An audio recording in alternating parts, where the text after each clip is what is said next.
Hey everyone, how's it going? I was in a bit of a panic today because I only have like £12 in my account and my electricity is running low and all that kind of stuff. But then I'm thinking to myself, am I really poor? Like, am I really? Because it doesn't feel like it. It feels like, because of my fridge is stocked.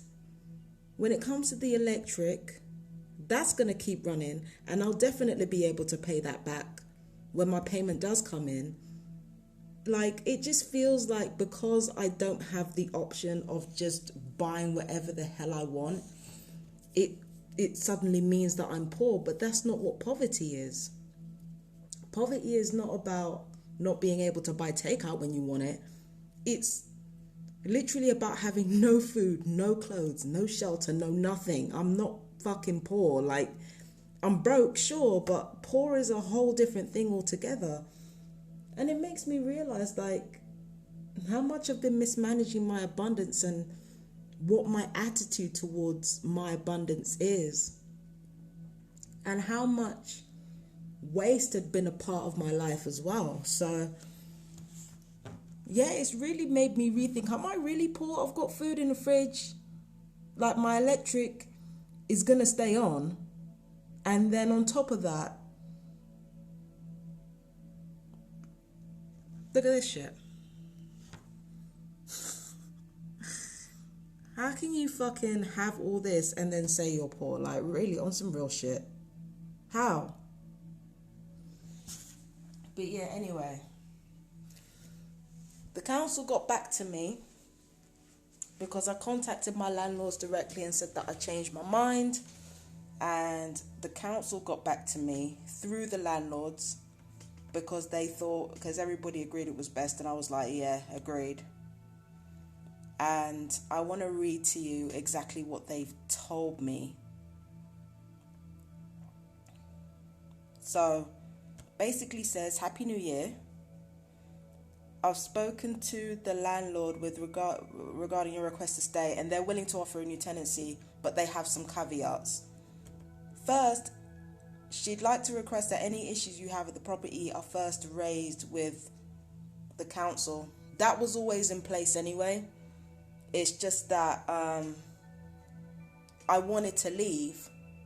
So I basically contacted them and said, look, I'm ending the contract because this ain't working for me. So that's the only reason why I contacted them first. And plus, I threw a lot of shade in there and accused them of a lot of things. First off, the fact about it being a tax dodge was just, again, it was completely wrong. I got it completely wrong. Because what happens with the sole trader is that they can have a name for their business. It's just that the name isn't registered. Solo ventures do not have to register with Companies House. But I thought that what happened, seeing as Kudos Ventures Limited had been dissolved and there had been other Kudos Ventures Limited like floating around and stuff, I thought that there was something illegal going on, but that wasn't what was happening. That it was just a sole trader under a limited company name, not even a limited company name, like just a sole trader who had a name of a business, and that's it, and a trademark, all perfectly legal.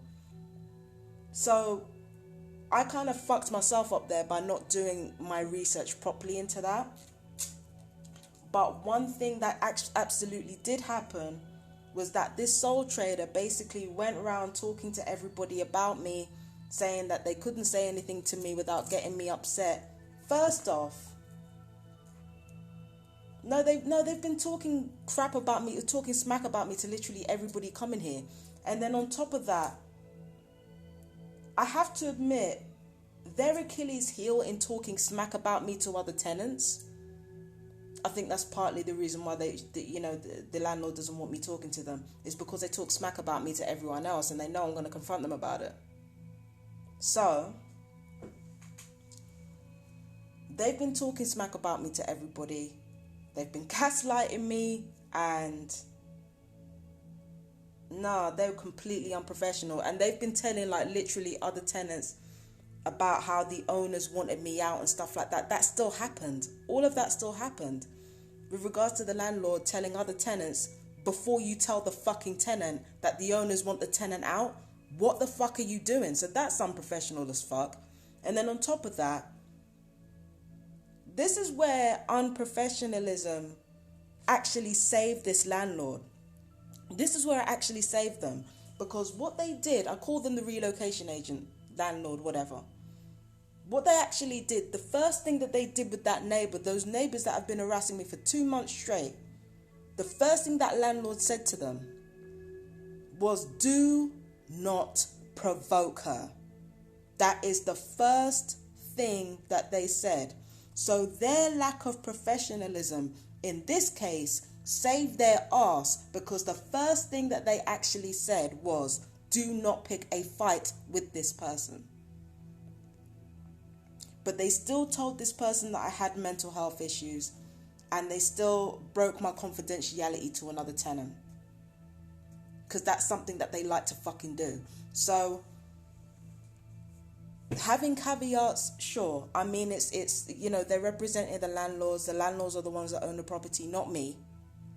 So, they have the upper hand in terms of assets and stuff like that. But if your relocation agent is going around to people talking smack, and then on top of that, you are talking to smack to one another about me, and I managed to get wind of it, you know that's not professional. You know that it doesn't matter whether other people like you or not. Professionalism is not about likability, it's about efficiency. And the thing is, you might be efficient with repairs, but if you're running around telling people confidential information about other tenants,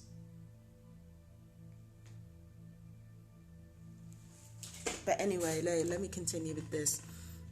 It says, firstly, the landlady would like to, relocation agent, would like to request that any issues you have with the property are raised first with ourselves rather than, the council. Yeah, because I've explained that our relationship isn't the best. That was already in place, like I said before, because of the whole fiasco with regards to late May, June, when I was literally fucking debilitated and screaming in agony, and people thought that I was having a fucking mental health meltdown or some shit, or I don't know what the fuck they were thinking. But anyway, it says that they would like a period of stability in the property. And it says they believe they're referring to fewer incidents with police and your neighbour.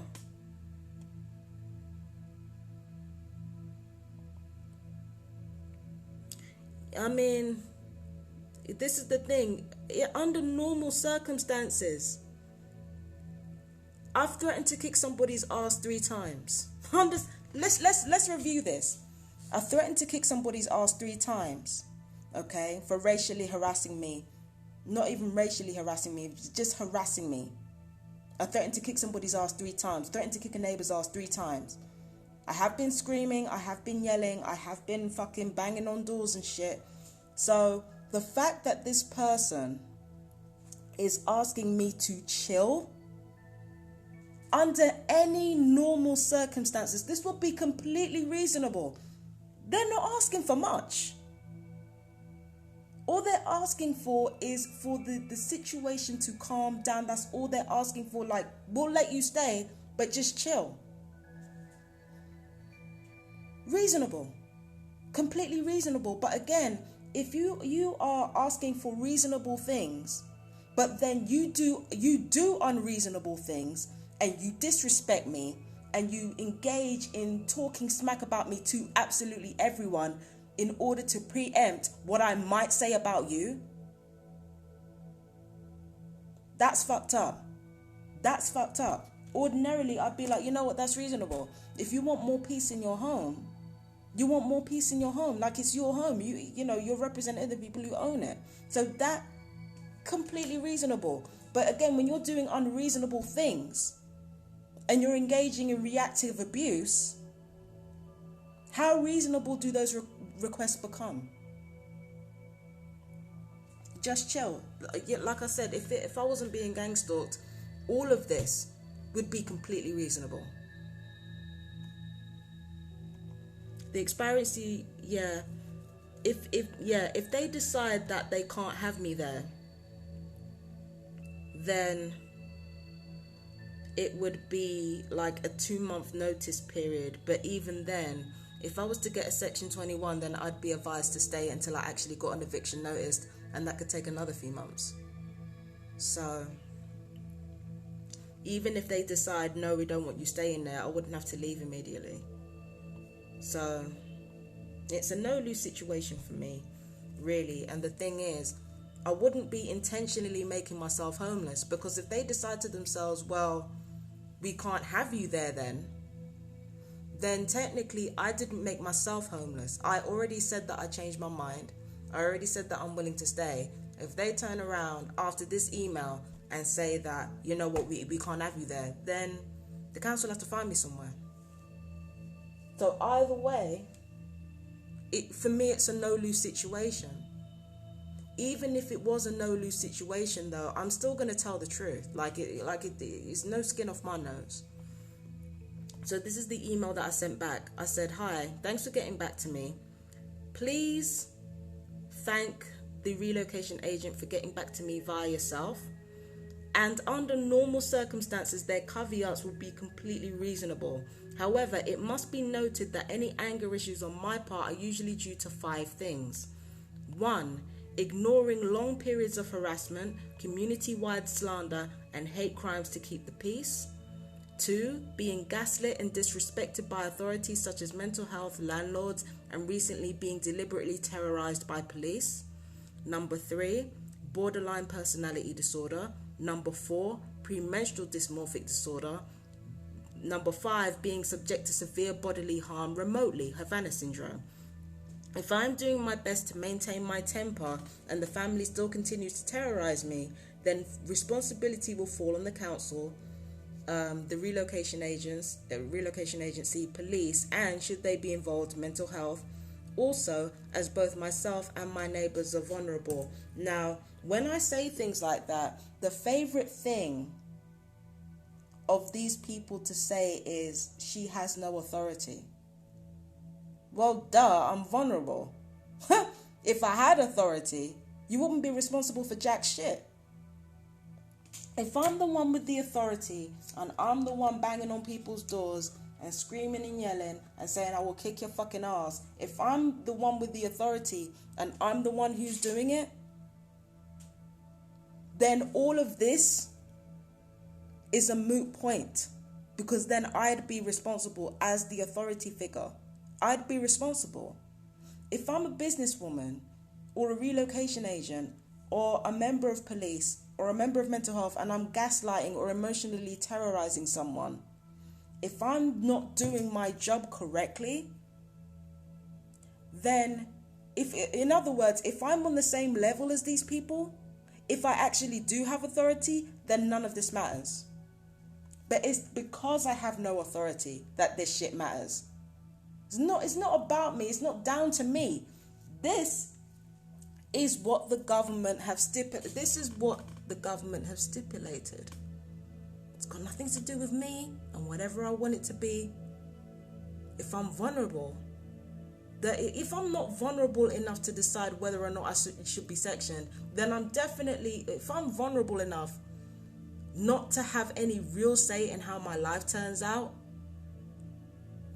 then I can't suddenly be responsible if I'm trying to maintain my temper, shit goes left, and nobody's doing anything. I'm not responsible for that because I'm not in authority. And the neighbours are not in authority. Now, I've said that the neighbours are perps, they are. But they're still mentally ill, they have addiction problems.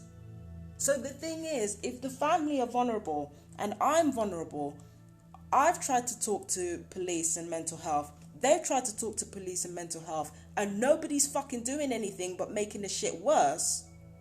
Then who's responsible? It's not going to be us, is it? Both me and the neighbours have made reports. So who the fuck is responsible if something goes wrong or if the situation escalates? It's not going to be us. Because not only are we vulnerable, but we've done what the law stipulates you should do when you're going through a situation like this. We've both done that. So I'm not responsible. The neighbours are not responsible. It is going to be the landlords, it is going to be the council, it is going to be mental health should they get involved, and it is going to be the police should they get involved, that are responsible for the outcome because they put themselves in that position. Oh, what? You better get out of here about I ain't got the authority. I don't need the motherfucking authority. I have the vulnerability.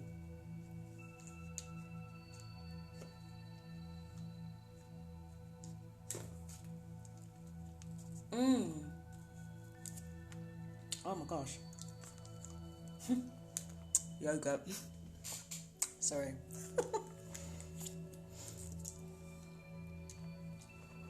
So, if they agree, that's fine. If they don't, that's fine. But it means that I wouldn't be intentionally making myself homeless and I have to be found another place.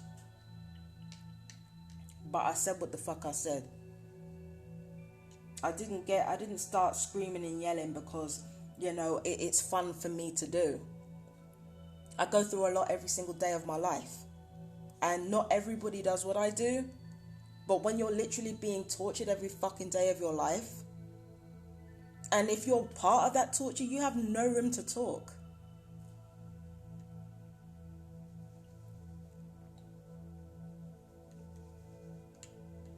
So yeah, the decision is theirs. I already said I wanted to stay, and I do. My family.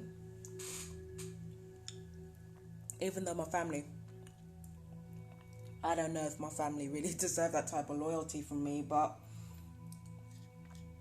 I'm doing it for them. That's the only reason I'm staying. But in me saying that I don't want to leave and I don't, the irony is that if they decide they don't want me here anymore, then they got to find me a place. The council got to find me a place. And that's going to be interesting. Because the further I am, the less control people can have over me.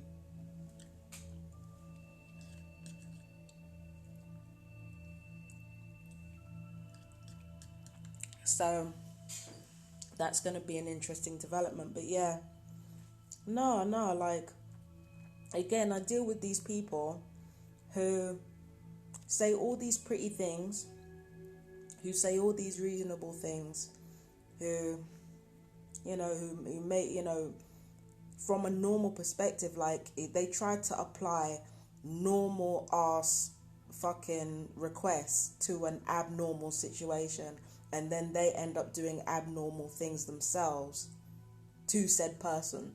Come on. Reactive abuse, narcissistic abuse as well. I ain't having it.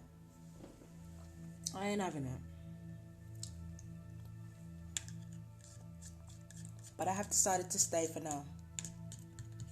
So let's see what happens.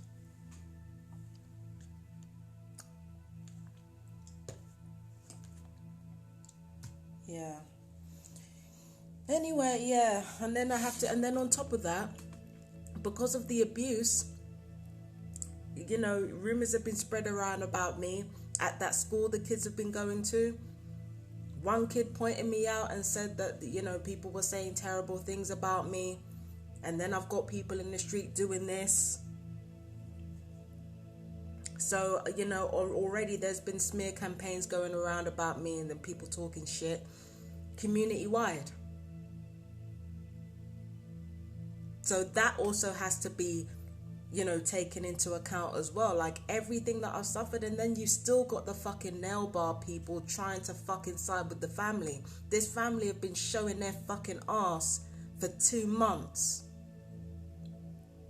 And this fucking nail bar is still like, oh, but they look so scared.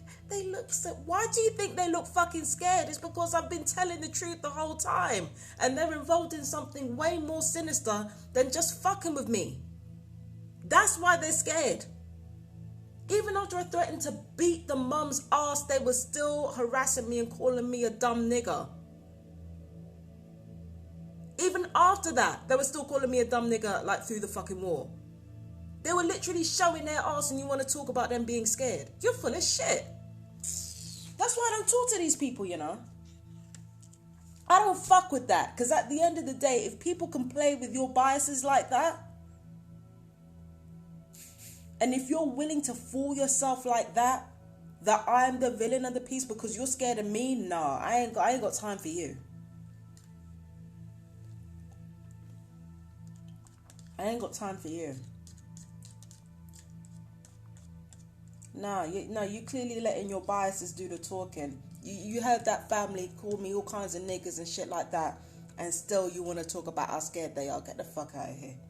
Get out of here.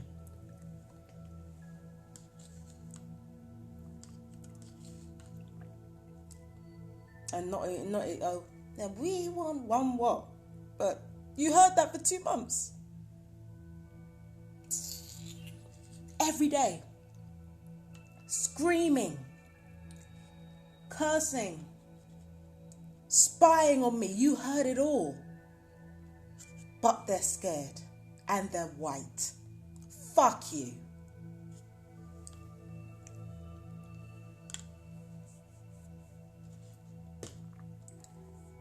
Better not talk to me. I ain't having it.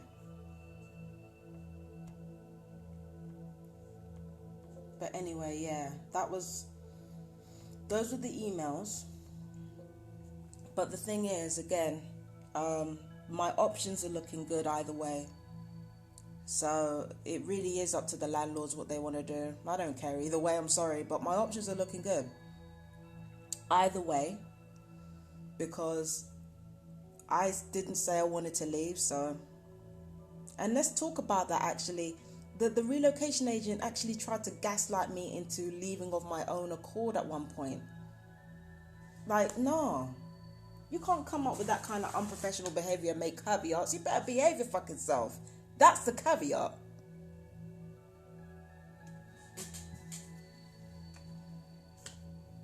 How's that for a fucking caveat? Act like a fucking adult. But anyway, those are the emails. That was a rant and a breakdown. But yeah, I've got stuff to do today. I don't know though. Am I going to do it today or should I do it? I'm doing it today. Fuck it. Anyway, I love you guys. Take care. My fellow TRs, I love you so much. Bye-bye.